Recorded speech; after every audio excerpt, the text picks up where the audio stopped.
ദൈവ തിരുനാമം വാഴ്ത്തപ്പെടുമാറാകട്ടെ.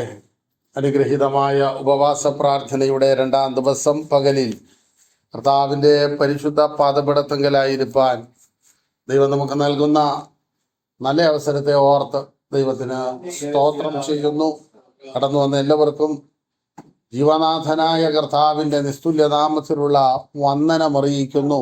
കർത്താവ് എല്ലാവരെയും ധാരാളമായി അനുഗ്രഹിക്കട്ടെ. കഴിഞ്ഞ രാത്രി നാം വിവിധ ഇടങ്ങളിലായിരുന്ന അവിടെല്ലാം കർത്താവ് നമ്മെ ഭദ്രമായി പരിപാലിച്ചു. നമ്മെ മാത്രമല്ല, നമ്മെയും നമുക്കുള്ളതിനെയും നമ്മുടെ പ്രിയപ്പെട്ടവരെയുമെല്ലാം അവിടെ ഇവിടങ്ങളിൽ കാത്ത് കർത്താവ് തൻ്റെ വിശ്വസ്തത ഒരിക്കൽ കൂടെ നമ്മോടുള്ള ബന്ധത്തിൽ തെളിയിച്ചതിനാലും ദൈവത്തിന് സ്തോത്രം ചെയ്യുന്നു. പ്രാർത്ഥനയോടെ നമുക്ക് കർത്താവിൻ്റെ സന്നിധിയിലായിരിക്കാം.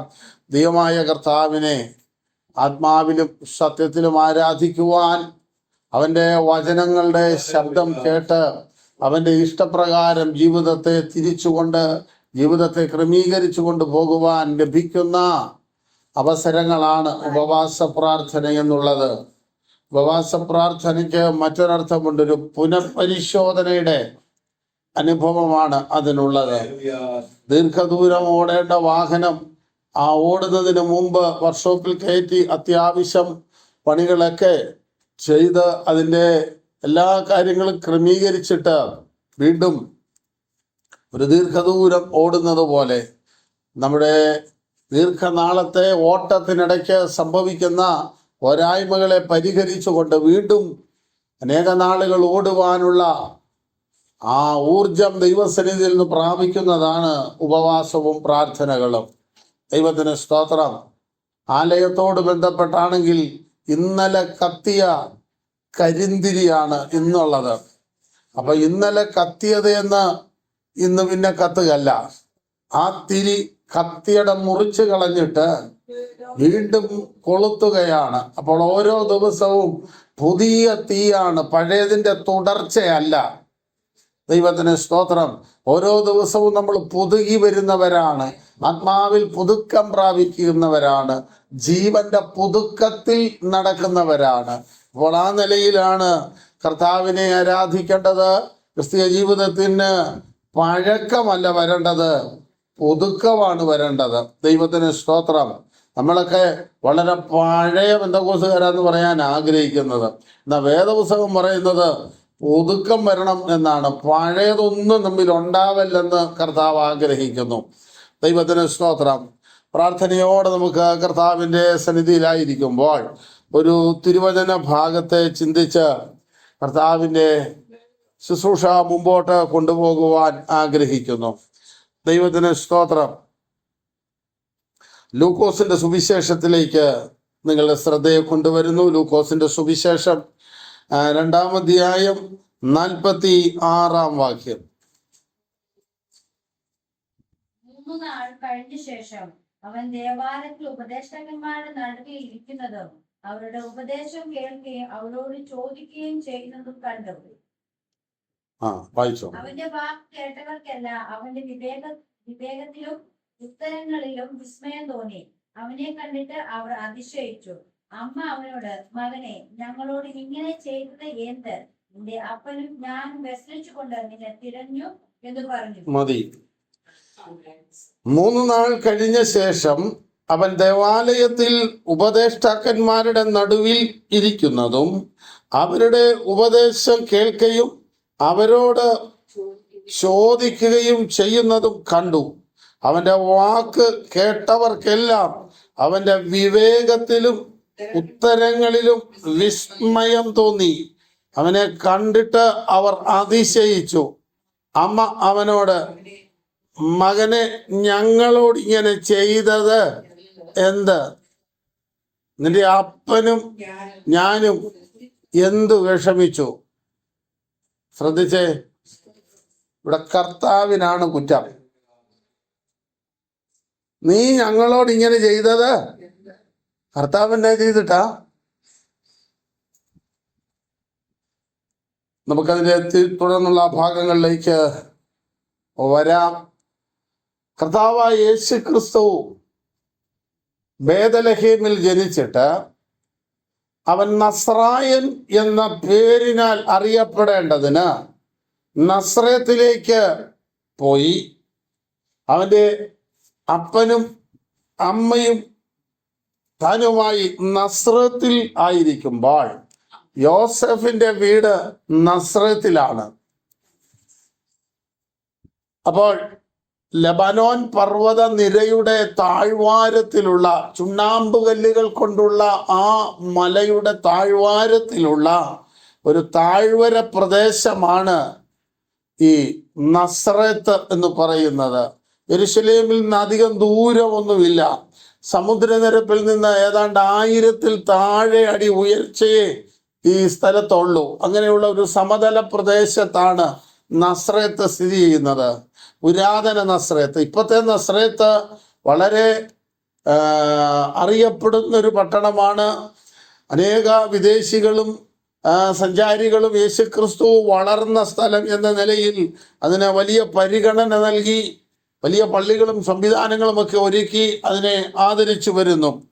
അപ്പോൾ ഈ നസ്രത്തിലായിരിക്കുമ്പോഴും ദൈവഭക്തിയിൽ വളരെ നിഷ്ഠയുള്ള കുടുംബമാണ് യോസഫിൻ്റെയും മറിയയുടെയും കുടുംബം.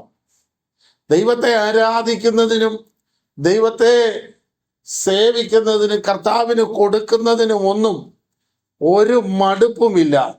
എന്ന് പറഞ്ഞാൽ അവർ ദൈവാലയത്തോടുള്ള ബന്ധത്തിൽ അവർ ചെയ്യേണ്ടതെല്ലാം ചെയ്യുന്നുണ്ട്. മറ്റുള്ളവർ ചെയ്യുന്നത്രയും ചെയ്യാനില്ലെന്നേ ഉള്ളൂ. യേശുക്രിസ്തുവിനെയും കൊണ്ട് ദേവാലയത്തിൽ പ്രതിഷ്ഠയ്ക്കായി വരുമ്പോൾ കാളയെ കൊടുക്കാൻ മനസ്സുണ്ട്, പക്ഷേ പക്ഷിക്കുഞ്ഞിനുള്ള നിവൃത്തിയേ ഉള്ളൂ. അതുകൊണ്ട് ഈ പരിപാടി വേണ്ടെന്ന് വെക്കുന്നില്ല. ഉള്ളതുമായിട്ട് ദൈവസന്നിധിയിലേക്ക് വരികയാണ്. അപ്പോൾ അങ്ങനെ എല്ലാ ന്യായപ്രമാണ വ്യവസ്ഥ പ്രകാരവുമുള്ള എല്ലാ കാര്യങ്ങളും ചെയ്താണ് ആ കുടുംബം മുന്നോട്ട് വരുന്നത്. നമ്മുടെ രീതിയിൽ പറഞ്ഞാൽ ഒരു കൂട്ടായ്മയും മുടക്കുന്നില്ല. നിങ്ങൾ നോക്കൂ, 41-ാം അധ്യായത്തിൽ അവന്റെ അമ്മയപ്പന്മാർ ആണ്ടുതോറും പെസഹ പെരുന്നാളിന് യെരുശലേമിലേക്ക് പോകും. 12 വയസ്സ് യേശുവിനായപ്പോൾ പതിവ് പോലെ എന്ന് പറഞ്ഞാൽ എല്ലാ വർഷവും അവര് പോകും പെരുന്നാളിന്. യഹൂദനൊരു നിയമമുണ്ട്, 7 പെരുന്നാളാണ് അവർക്കുള്ളത്. ആ 7 പെരുന്നാളുകളിൽ ചില പെരുന്നാളുകൾക്ക് നിർബന്ധമായും അവർ വന്നിരിക്കണമെന്ന് നിയമമുണ്ട്. അതിലൊരു പെരുന്നാളാണ് പെസഹ പെരുന്നാൾ. പെസഹ പെരുന്നാൾ, കൂടാര പെരുന്നാൾ, മഹാപാപ പരിഹാര പെരുന്നാൾ, ഇങ്ങനെയുള്ള ചില പെരുന്നാളുകൾക്ക് എവിടെയാണെങ്കിലും എത്ര ദൂരെയാണെങ്കിലും അവർ വന്നേ പറ്റൂ. അങ്ങനെയാണ്. അപ്പോൾ അതിൽ ആദ്യത്തെ പെരുന്നാളാണ് പെസഹ പെരുന്നാൾ. ചില പെരുന്നാളുകൾ തമ്മിൽ ദിവസങ്ങളുടെയും ആഴ്ചകളുടെയും മാസങ്ങളുടെയും വരെ അകലമുണ്ട്. പെസഹ പെരുന്നാൾ കഴിഞ്ഞ് ആദ്യ ബലക്കറ്റ പെരുന്നാൾ വരണമെങ്കിൽ ഇത് കൃഷി ചെയ്ത് കിളുത്ത് കൊയ്ത് വിളഞ്ഞ് ഉണക്കി കൊണ്ടുവരണ്ടേ? അത്രയും അകലമുണ്ട് ചില പെരുന്നാളുകൾ തമ്മിൽ. അതുകൊണ്ടാണ് എല്ലാ പെരുന്നാളിനും എല്ലാവരും വരണമെന്നില്ല. പക്ഷേ ചില പെരുന്നാളുകൾക്ക് നിർബന്ധമായും വരണം. ദൈവത്തിന് സ്തോത്രം. അപ്പോൾ പെസഹ പെരുന്നാൾ വന്നപ്പോൾ അവർ യേശുവുമായി യെരുശലേമിലേക്ക് പോവുകയാണ്. അന്ന് കർത്താവിന് 12 വയസ്സ്. യഹൂദ ആചാരപ്രകാരം ബർമിത്സ്വ എന്നൊരു ചടങ്ങുണ്ട്. ബർമിത്സ്വ എന്നൊരു ചടങ്ങുണ്ട്. ആ ചടങ്ങ് നിർവഹിക്കേണ്ടതിനാണ് യേശുക്രിസ്തുവുമായിട്ട് അവർ ദേവാലയത്തിലേക്ക് പോകുന്നത്. ഈ കത്തോലിക്കർക്ക് ആദ്യ കുർബാന എന്ന് കേട്ടിട്ടുണ്ടല്ലോ. ആദ്യ കുർബാന, കൊച്ചിൻ്റെ ആദ്യ കുർബാന, അതിന് ഏതാണ്ട് 10-12 വയസ്സുള്ളപ്പോഴാണ് അവരത് ചെയ്യുന്നത്. പുരോഹിതൻ വന്ന് ഔദ്യോഗികമായി കുമ്പസാരിപ്പിച്ച് ആ കുഞ്ഞിന് ആദ്യമായിട്ട് യേശുക്രിസ്തു എന്ന് സങ്കല്പിച്ചുകൊണ്ട്, അവൻ്റെ ശരീരമെന്ന് സങ്കല്പിച്ചുകൊണ്ട് അവര് അപ്പവും വീഞ്ഞും കൊടുക്കുന്നു. അതോടുകൂടെ പള്ളിയിലെ പുരോഹിതൻ, പ്രധാന പുരോഹിതൻ കുപ്പിയിൽ കൊണ്ടുവന്നിരിക്കുന്ന തൈലം ഇച്ചിരി എടുത്ത് കുഞ്ഞിന്റെ തലേ തൂത്തിട്ട് കവളയിൽ നടിക്കുമ്പോൾ അഭിഷേകം പ്രാപിച്ചു. അതിനാണ് സ്ഥൈര്യ ലേപനം എന്ന് പറയുന്നത്. അത് കേട്ടിട്ടുണ്ടായിരിക്കും. തിരുസഭയുടെ കൽപ്പനകൾ 7: 1 മാമോദിസ, 2 സ്ഥൈര്യലേപനം. നമ്മുടെ കണക്കിൽ പറഞ്ഞാൽ രക്ഷ, സ്നാനം, പരിശുദ്ധാത്മാഭിഷേകം. അപ്പൊ ആ പരിശുദ്ധാത്മാഭിഷേകമാണ് ഇത്. ദൈവത്തിന് സ്തോത്രം. ദൈവസഭയുടെ അടിസ്ഥാന ഉപദേശങ്ങൾ 7ആണ്. അത് ഇതുമായിട്ട് അവര് കണക്ട് ചെയ്യുന്ന അവരുടെ ശൈലിയിൽ പറയുന്നുള്ളതേ ഉള്ളൂ. നമ്മൾ സ്ഥൈര്യലേപനം പ്രാപിക്കുന്നത് അച്ഛൻ വന്നോ ഉപദേശം വന്നോ മുഖത്തിട്ട് തട്ടുമ്പോഴല്ല. ദൈവസന്നിധി മുഴങ്കാലം മുടക്കുമ്പോൾ, ഹൃദയം ദൈവം ആഗ്രഹിക്കുന്ന നിലയിൽ നിലവാരത്തിലാകുമ്പോൾ, ആത്മാക്കളുടെ ഉടയവനായ കർത്താവാണ് ആത്മാവിനെ ഹൃദയത്തിൽ പകരുന്നത്. അതിനകത്ത് മാനുഷിക ഘടകങ്ങളൊന്നുമില്ല. അപ്പോൾ അതുപോലൊരു ചടങ്ങാണ് യഹൂദന് ഇത്. അപ്പോൾ അങ്ങനെ ആ പെരുന്നാളിനായിട്ട് ഇവർ യെരുശലേമിലേക്ക് പോവുകയാണ്. അപ്പോൾ അങ്ങനെ പോകുമ്പോൾ, പതിവ് പോലെ പെരുന്നാളിന് പോകുമ്പോൾ, ബാലനായ യേശു യെരുശലേമിൽ താമസിച്ചു. അമ്മയപ്പന്മാരോ അറിഞ്ഞില്ല. കർത്താവ് എന്നും, കർത്താവിന്റെ ജനനത്തിന് മുമ്പ് മുതലേ ഈ മറിയയും യോസഫും കിടന്ന് ഒത്തിരി വിഷമിച്ചിട്ടുണ്ട്. പ്രസവത്തോടുള്ള ബന്ധത്തിലും വിഷമിച്ചിട്ടുണ്ട്. ചുരുക്കി പറഞ്ഞാൽ കർത്താവിനോടുള്ള ബന്ധത്തിൽ, കർത്താവിന്റെ മരണം വരെ മറിയയ്ക്ക് വേദനയല്ലാതെ കാര്യമായിട്ടൊന്നും ഉണ്ടായിട്ടില്ല. ശരിയല്ലേ? അഖിലാണ്ടത്തിന്റെ ഉടയവനെ പരിപാലിച്ച സ്ത്രീക്ക് ഇതാണ് ഗതിയെങ്കിൽ നമ്മുടെ പിള്ളേരെ വളർത്തിയിട്ട് പിള്ളേർ നോക്കുന്നില്ലെന്നും പറഞ്ഞിട്ടൊന്നും ഒരു കാര്യമൊന്നുമില്ല. അത് ഇങ്ങനെയൊക്കെ വരുള്ളൂ, ഇങ്ങനെയൊക്കെ വരാൻ പാടുള്ളൂ. തമ്പുരാൻ പോയിട്ട് പോലും പറ്റിയില്ലെന്ന് പറയുമ്പോൾ നിങ്ങളൊന്ന് ഓർത്ത് നോക്കുക. വാസ്തവം ഞങ്ങൾക്ക് വലിയ വിഷമമാണ് വാസ്തവം കുഞ്ഞിനെ കൊണ്ടെന്ന് പറഞ്ഞാൽ. കർത്താവ് പോലും ഇവിടെ വന്നിട്ട് മറിയയുടെ ഇഷ്ടത്തിന് കിട്ടിയില്ല കർത്താവിനെ. മറിയ പറയുന്നത്, യേശു പറയുന്നത്, ഞാൻ എൻ്റെ പിതാവിനുള്ളതില്, അപ്പൊ പിന്നെ നിന്നെ ഞങ്ങൾ വളർത്തുന്ന എന്നതിനല്ലേ ചിന്തിക്കുള്ളൂ. നമ്മളതിന്റെ താഴോട്ട് വരികയാണ്.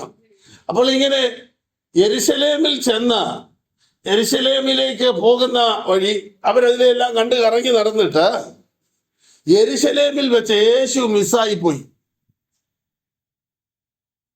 ഈ മറിയ വിചാരിച്ചു കൂടെ വരുന്നവരുടെ കൂട്ടത്തിൽ കാണുമെന്ന്.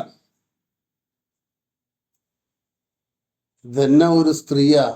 നമ്മൾ എന്നാ തിരക്കുണ്ടെങ്കിലും തിരക്കുള്ളിടത്തോട്ട് ചെന്ന് കയറാൻ തുടങ്ങുമ്പോൾ നമ്മുടെ കുഞ്ഞുങ്ങളെ നമ്മൾ ഒന്നുകൂടെ മുറുക്കെ പിടിക്കുമല്ലോ, കാരണം ഇത് വിട്ടുപോകാതിരിക്കാൻ. അപ്പോൾ ആ യെരുശലേമിൽ ചെന്നപ്പോൾ മറിയയുടെ കയ്യിൽ നിന്ന് കർത്താവിന്റെ പിടി വിട്ടുപോയി. മറിയ അറിഞ്ഞില്ല. പെരുന്നാളും എല്ലാം കഴിഞ്ഞ് പോരാൻ നേരത്ത് കൊച്ചിനെ കാണുന്നില്ലെന്നോ. നിങ്ങളൊന്ന് ഓർത്ത് നോക്ക. ഒരുമാതിരിപ്പെട്ട സ്ത്രീകൾ വല്ലതും ആണെങ്കിൽ യെരുശലേമിൽ നിന്ന് പോരുവോ? അപ്പോൾ മറിയ പോരുക. എന്നാ വിചാരിച്ചു? സഹയാത്രികരുടെ കൂടെ കാണുമെന്ന്. അപ്പൊ വീട്ടിൽ വരുമ്പോ അവര് തന്നേച്ച് പൊക്കോളൂന്ന്. നിങ്ങളൊന്ന് ഓർത്ത് നോക്ക. നിങ്ങൾ ഇവിടെ ഇരിക്കുന്നവർ കുഞ്ഞുങ്ങളെ വളർത്തിയവരല്ലേ. എന്നിട്ട് കണ്ടില്ല. ഇനി നോക്കണം. ബാലനായ യേശു യെരുശലേമിൽ താമസിച്ചു. അമ്മയപ്പന്മാരും അറിഞ്ഞില്ല. സഹയാത്രികരുടെ കൂട്ടത്തിൽ ഉണ്ടായിരിക്കുമെന്നവർ ഊഹിച്ചു. ഊഹമാണ് കേട്ടോ. ഊഹിച്ചിട്ട് ഒരു ദിവസത്തെ വഴി പോന്നു. ദിവസം ഒന്ന് കഴിഞ്ഞ് കൊച്ചിനെ കാണാതായിട്ട് പോന്നു. പിന്നെ അവനെ ബന്ധുക്കളുടെ പരിചയക്കാരുടെ ഇടയിൽ തെരഞ്ഞു. അപ്പൊ സഹയാത്രികരുടെ അടുത്ത് അന്വേഷിച്ചു, ബന്ധുക്കളുടെ അടുത്ത്. ഇനിയിപ്പോ അവൻ വന്ന വഴിക്ക് ഇനി മറിയയുടെ ചേച്ചിയാണ് ശലോമ. ശലോമയുടെ മകനാണ് യോഹന്നാൻ. അപ്പൊ അങ്ങോട്ടെങ്ങാനും ഒക്കെ കയറിയതാണെങ്കിൽ ഇവര് കൂട്ടുകാരും ഒക്കെ അല്ലേന്ന് ഓർത്ത് അവിടെ കയറിയതായിരിക്കും ഓർത്ത് ബന്ധുക്കളുടെ ഇടയിൽ അന്വേഷിച്ചു. പിന്നെ ആരോടാ? പരിചയക്കാര്. യേശു എന്ന് പറഞ്ഞ ആ ഒരു കുഞ്ഞ് അവനെ കാണുന്നില്ലല്ലോ, നിങ്ങൾ ആരെങ്കിലും കണ്ടായിരുന്നോ എന്ന്. കാരണം ഈ മറിയ യേശുവും യെരുശലേമിൽ ഫേമസാ. കാരണം അതിന്റെ പുറകിലെ ചരിത്രം അറിയാമല്ലോ. അപ്പൊ പിന്നെ ഇവരെപ്പോഴും ഒരു നോട്ടപ്പുള്ളി. ചെറുക്കൻ ഇതിലെ പോയാലും ഇവനെ അറിയാം. പരിചയക്കാരോട് ചോദിച്ചു. നമ്മുടെ ആ ആത്മീയ ചിന്തയിലേക്ക് നമ്മൾ വരുന്നതേ ഉള്ളൂ. അപ്പോൾ അങ്ങനെ അന്വേഷിച്ചിട്ട് കാണാഞ്ഞിട്ട് യെരുശലേമിലേക്ക് മടങ്ങിപ്പോയി. ദിവസം 3 കഴിഞ്ഞു. അവിടെ ഒരുപക്ഷെ എനിക്ക് തോന്നുന്നു അവിടെ ഈ പെരുന്നാളൊക്കെയാണ്, നാടകമൊക്കെ കാണുമെന്ന് കൂട്ടിയോ, കതിനാവടിയും ഒക്കെ. കർത്താവ് ഈ പൊട്ടാത്ത പടക്കമൊക്കെ പൊറുക്കിയാലും നടക്കുകയായിരിക്കും എന്നോർത്ത് മറിയ അവിടെയൊക്കെ പോയി നോക്കി. സ്റ്റേജിന്റെ സൈഡിൽ പിന്നെ വല്ല ഐസ്ക്രീം ഒക്കെ തിന്നുകൊണ്ട് അവിടെ നിൽപ്പുണ്ടോന്നറിയാൻ അവിടെ നോക്കി. നാടകം കാണുന്നിടത്ത് വിളിച്ചു പറയിച്ചു, നസറേത്തിൽ നിന്ന് വരുന്ന 12 വയസ്സുള്ള യേശു എന്ന് പേരുള്ള ചെറുക്കനെ കാണാനില്ല. അവനെ നോക്കി അവന്റെ അമ്മ സ്റ്റേജിന്റെ പുറകിൽ നിൽക്കുന്നു. അവിടാണല്ലോ സാറിന് നിൽക്കുന്നത്. അങ്ങനെ അനൗൺസ് ചെയ്യുന്നത് ഞാൻ കേട്ടിട്ടുണ്ട്. 3-4 പ്രാവശ്യം അനൗൺസ് ചെയ്തിട്ടും യേശു ഇല്ല. ദിവസം 3 ഇനി നമ്മൾ ഇതിന്റെ ചിന്തയിലേക്ക് വരിക. തുടങ്ങുമ്പം അവരുടെ യാത്രയുടെ ആരംഭത്തിൽ യേശു ഉണ്ട്. യേശുവുമായിട്ടുള്ള ബന്ധം വിട്ടത് യാത്രയുടെ ഇടയ്ക്ക് വെച്ച. എല്ലാവരുടെയും ജീവിതം തുടങ്ങുമ്പോ കർത്താവിനോട് കൂടെ തന്നെയാണ്. പക്ഷെ ഇടയ്ക്ക് കർത്താവുമായിട്ടുള്ള ബന്ധം വിട്ടുപോകുന്നത് പലരും അറിയുന്നില്ല. കാരണം എന്തെന്ന് ചോദിച്ചാൽ, കർത്താവിനേക്കാൾ ശ്രദ്ധിക്കേണ്ട പലതും ഈ യെരുശലേമിൽ കാണുന്നത് കൊണ്ട്, യെരുശലേമിൽ അങ്ങനെ നയനമനോഹരമായതും കർണരസമായുള്ളതും കാതുകൾക്ക് ഇമ്പമായത് ശ്രേഷ്ഠമേറിയത് പലതും ഉള്ളപ്പോൾ കർത്താവുമായിട്ടുള്ള ബന്ധം വിട്ടുപോകുന്നത് പലതും അറിയുന്നില്ല.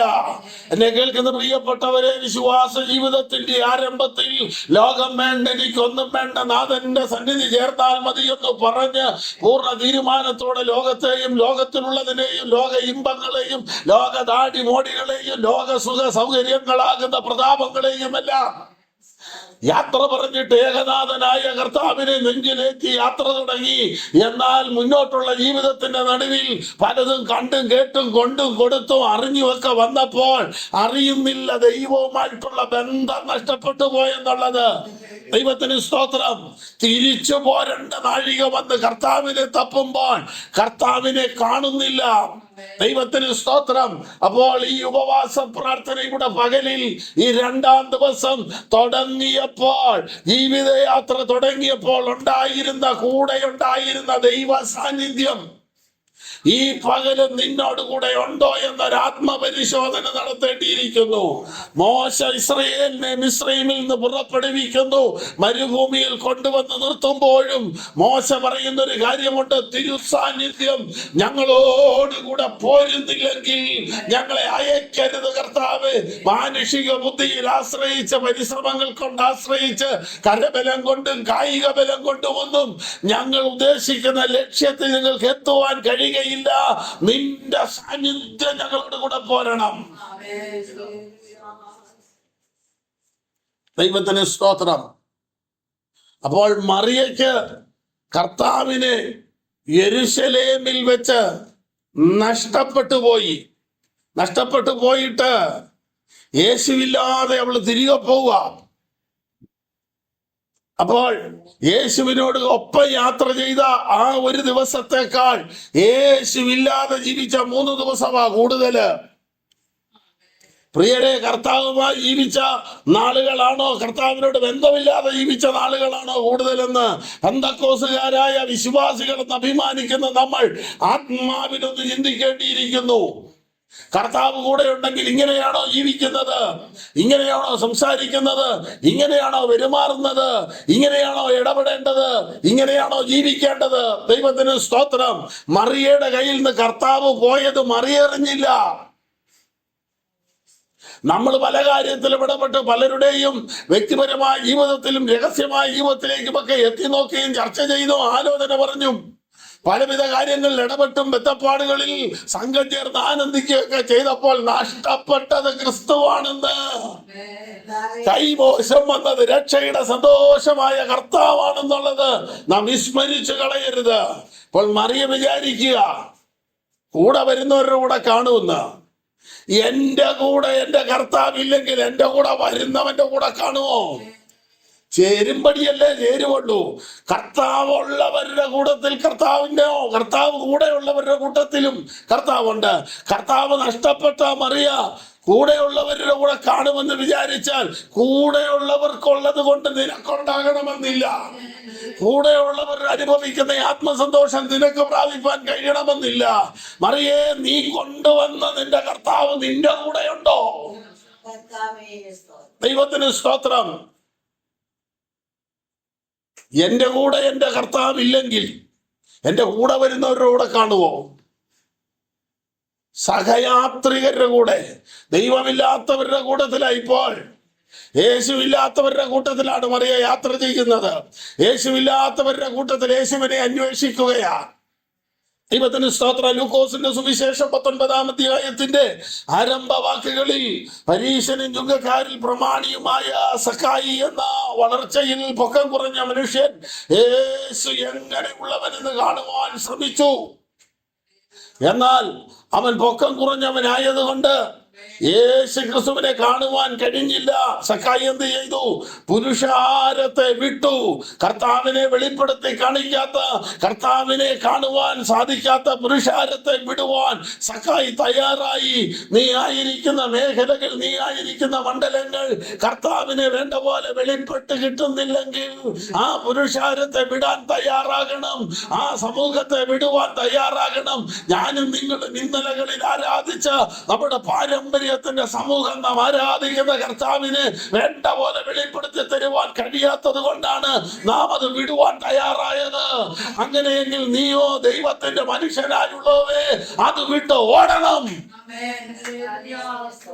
ഹല്ലേലൂയ. ഒന്ന് സഹയാത്രികർ, രണ്ട് ബന്ധുക്കൾ. ദൈവത്തിന് സ്തോത്രം. ബന്ധുക്കൾ എന്ന് പറയുന്ന ആളുകൾ ഇപ്പോഴാ ഉണ്ടായത്. ഇപ്പോഴാ മറിയൊക്കെ ഉണ്ടായത്. ഇതിനു മുമ്പ് കർത്താവിനെ ഉദരത്തിൽ വഹിച്ച കാലത്ത് ഒരു ബന്ധക്കാരും ഇല്ലായിരുന്നു, ഒരു സ്വന്തക്കാരും ഇല്ലായിരുന്നു. അങ്ങനെ ഒരു ബന്ധം മറിയൊക്കെ ഉണ്ടായിരുന്നെങ്കിൽ യേശുവിനെ വഴി അമ്പലത്തിൽ കൊണ്ടേ കിടത്തേണ്ടി വരികയില്ലായിരുന്നു. അപ്പൊ ബന്ധക്കാരുടെ വലിപ്പമൊന്നും പറയണ്ട. പ്രിയപ്പെട്ടവരെ, നമുക്കൊരുമാതിരി സൗകര്യവും സംവിധാനവും ഒക്കെ ആകുമ്പം ബന്ധക്കാർ തന്നെ വന്നോളും. ഗതികേടാണോ? ആരും കാണുകയില്ല. കാരണം എന്തെന്ന് ചോദിച്ചാൽ യേശുവിനെ അകത്ത് ഏറ്റെടുത്തതാണ് മറിയയ്ക്ക് സകല ബന്ധങ്ങളും നഷ്ടപ്പെടുവാൻ കാരണം. ഞാനും നിങ്ങൾ കർത്താവിനെ സ്വീകരിച്ചതാണ് നമ്മുടെ ബന്ധങ്ങൾ നഷ്ടപ്പെടുവാൻ കാരണമായതെങ്കിൽ ഭൗമിക ബന്ധത്തെക്കാൾ വലിയൊരു ആത്മീയ ബന്ധം, ഭക്തന്റെ ശൈലിയിൽ പറഞ്ഞാൽ പിരിയാ ബന്ധം, യുഗകാലം വരെയുള്ള ഒരു പിരിയാ ബന്ധത്തിലേക്കാണ് സ്വർഗത്തിലെ ദൈവം നമ്മെ കൊണ്ടുവന്നിരിക്കുന്നത്. ബന്ധുക്കളുടെ ഇടയിൽ യേശുവിനെ അന്വേഷിച്ചു. യേശുവിന്റെ സ്നേഹവും സാന്നിധ്യവുമുള്ള ബന്ധുക്കളായിരുന്നു ഈ ബന്ധുക്കളെങ്കിൽ മറിയ വീട് വിട്ട് പുറത്തു പോകേണ്ടി വരികയില്ലായിരുന്നു. യേശുവുമായിട്ട് ഒളിച്ചോടി പോകേണ്ടി വരികയില്ലായിരുന്നു. അപ്പൊ ബന്ധുക്കളെ നോക്കണ്ട, അവിടെ യേശു ഇല്ല. പിന്നെ അടുത്തത് ആ പരിചയക്കാരുടെ ഇടയിൽ തിരഞ്ഞു. ദൈവത്തിന് സ്തോത്രം. അനുഭവത്തിന്റെ വെളിച്ചത്തിൽ എക്സ്പീരിയൻസ് വെച്ച് തിരിഞ്ഞാല് കർത്താവിനെ കിട്ടത്തില്ല. നമ്മുടെ കഴിഞ്ഞകാല പല പരിചയങ്ങളും ഉണ്ട്. ഈ പരിചയം വെച്ച് നോക്കിയാലൊന്നും യേശുവിനെ കിട്ടുകയില്ല. യേശുവിനെ കിട്ടണ വിശ്വാസമാണ് വേണ്ടത്. ദൈവത്തിന് സ്തോത്രം. ഇവിടെ മറിയ പരിചയക്കാരുടെ ഇടയിൽ തെരഞ്ഞു. ബന്ധങ്ങളും സ്വാധീനങ്ങളും ഉപയോഗിച്ച് ക്രിസ്തുവിനെ അന്വേഷിച്ചു നോക്കി, കിട്ടിയില്ല. നമ്മുടെ ബന്ധങ്ങളോ സ്വാധീനങ്ങൾക്കൊക്കെ അപ്പുറത്താണ് നമ്മുടെ ദൈവമെന്ന് നാം തിരിച്ചറിയണം. ദൈവത്തിന് സ്തോത്രം. പ്രിയരെ, ഇത്രയും സാധ്യതകൾ അസ്തമിച്ചപ്പോഴാണ് മറിയ തിരിച്ചു പോകാൻ തയ്യാറായത്. ദൈവത്തിന് സ്തോത്രം. ഇന്ന് പകലോർക്കൂ, എവിടെ വെച്ചാണ് യേശു നീയുമായുള്ള ബന്ധം നഷ്ടപ്പെട്ടത് അവിടേക്ക് തിരിച്ചു വരണം. ദൈവത്തിന് സ്തോത്രം. നഷ്ടപ്പെട്ടു പോയ കണക്ഷൻ, നഷ്ടപ്പെട്ടു പോയ ബന്ധം പുനഃസ്ഥാപിക്കണമെങ്കിൽ നഷ്ടപ്പെട്ടിടത്തേക്ക് മടങ്ങി വരണം.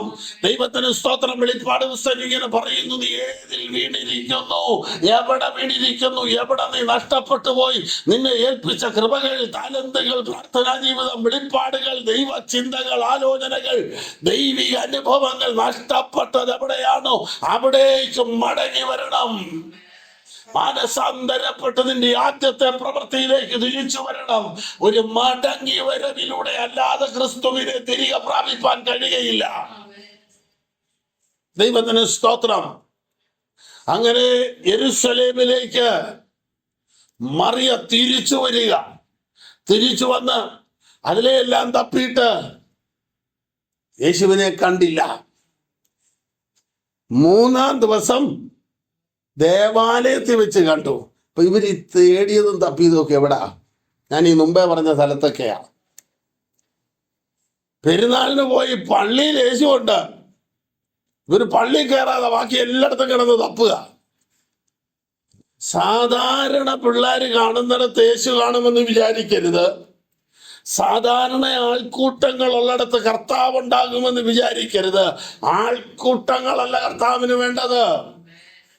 സാധാരണ ആളുകൾ പലതും കാണുന്ന, പലതും പ്രതീക്ഷിക്കുന്ന സ്ഥലത്ത് യേശു ഉണ്ടെന്ന് പ്രതീക്ഷിക്കരുത്. ഏതായാലും ഇവിടെ വരെ വന്നതല്ലേ, പോകാൻ നേരത്ത് പള്ളിയിലൊന്ന് കയറി നോക്കിയേക്കാന്ന് വിചാരിച്ച് പള്ളിയിൽ ചെന്നപ്പോ അവിടെ ഇരിപ്പുണ്ട്. ഇവരെന്തിനു പോയതായിരുന്നു?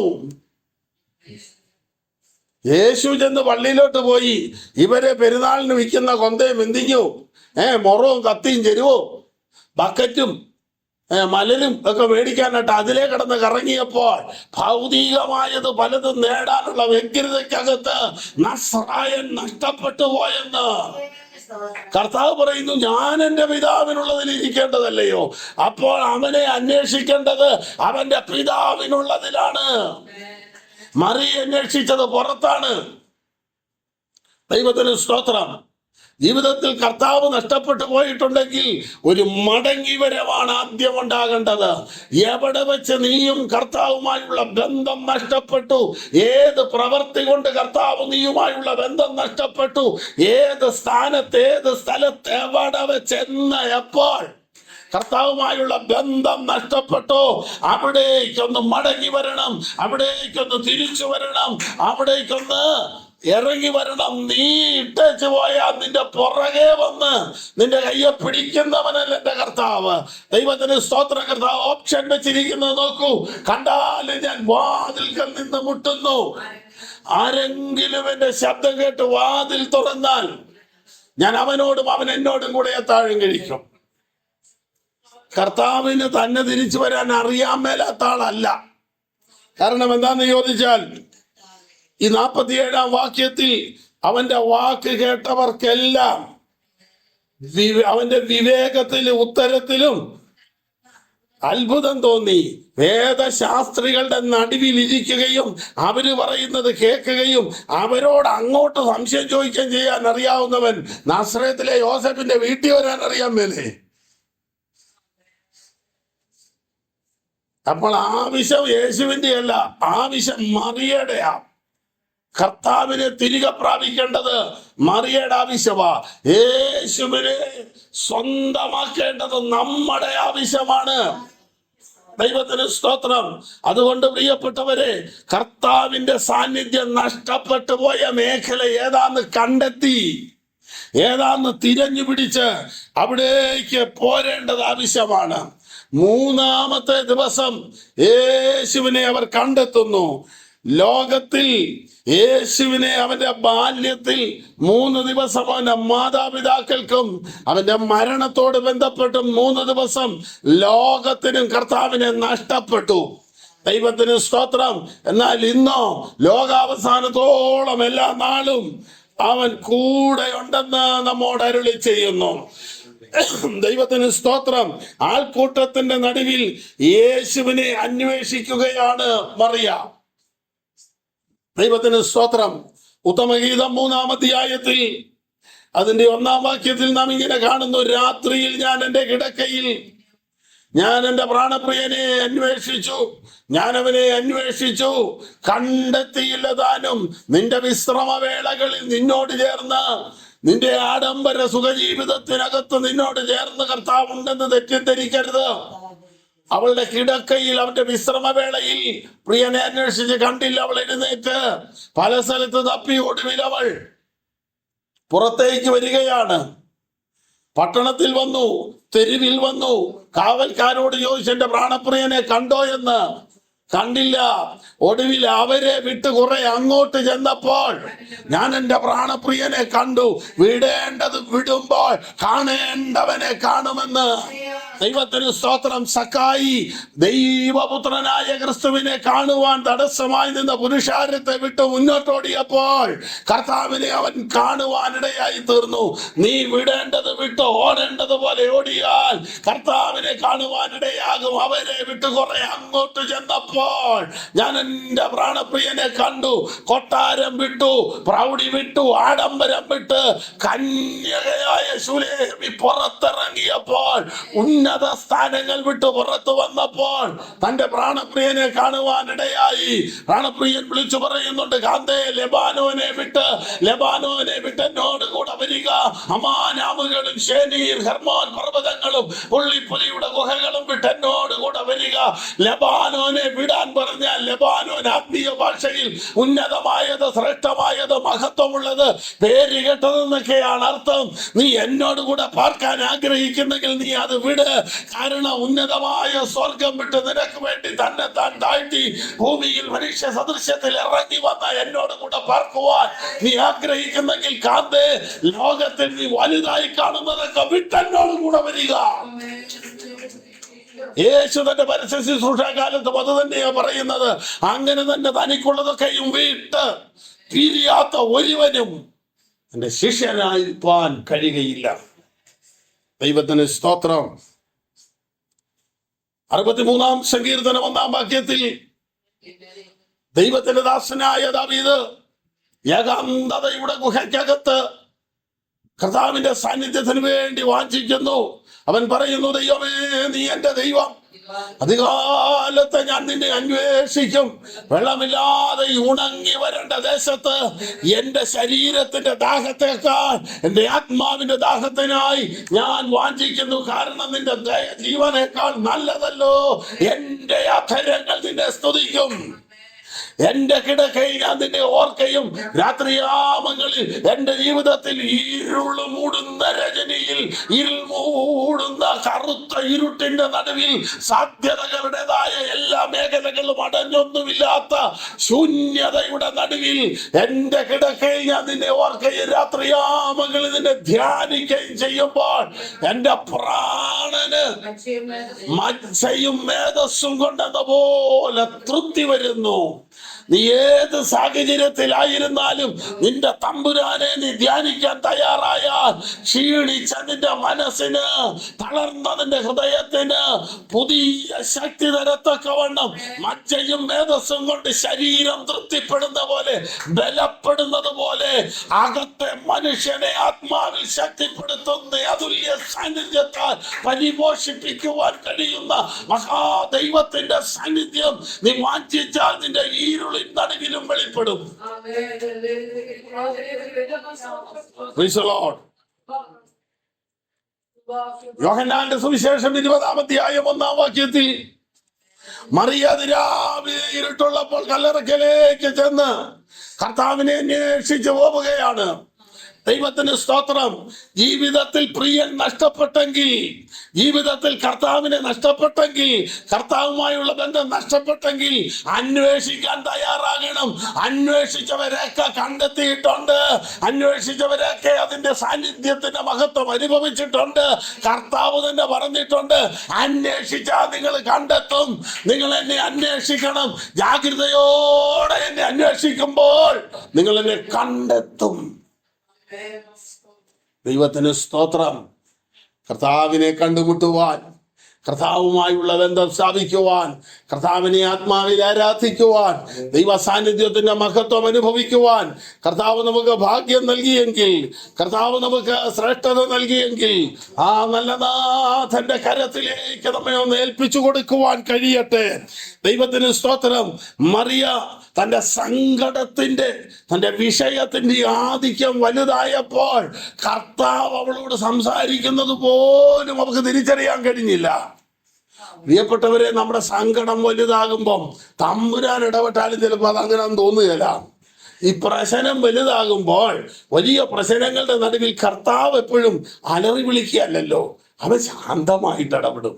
ഈ ശാന്തമായ ഇടപെടല് നമ്മുടെ പ്രശ്നങ്ങളുടെ കാറും കോളിന്റെയും നടുവിൽ തിരിച്ചറിയാൻ കഴിയാതെ വരും. മറിയ തോട്ടക്കാരനാ നിരൂപിച്ചു.